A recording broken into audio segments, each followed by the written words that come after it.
The month-long squatter saga is over for one D.C. homeowner, and tonight there are new calls for change to prevent situations like this in the district. A group of local home and small multifamily owners say they plan on presenting squatter legislation to council as early as next week. Our Washington, D.C. reporter Felicia Ashley tells us their plans.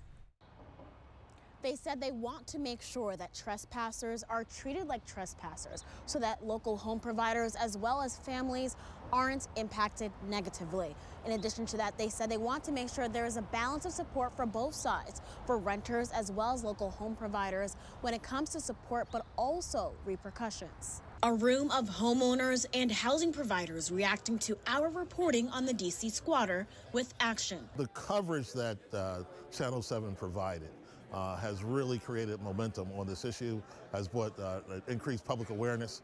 The council feels pressure to move on it, and we want to take advantage of that. Dean Hunter is the CEO of the Small Multifamily Owners Association.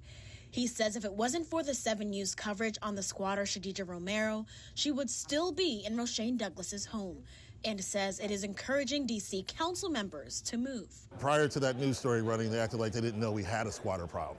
However, it's not the first homeowner who's brought that to their attention.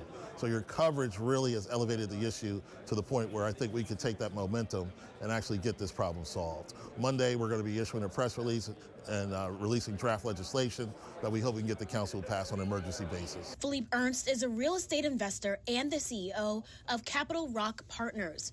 He says small business owners are impacted the most by the challenges of the eviction process. And they don't have a voice, they don't have resources. Imagine your retirement is this one home, you had an Airbnb that you were trying to make, your living off of, and all of a sudden you have a squatter who's there that, is not going to move.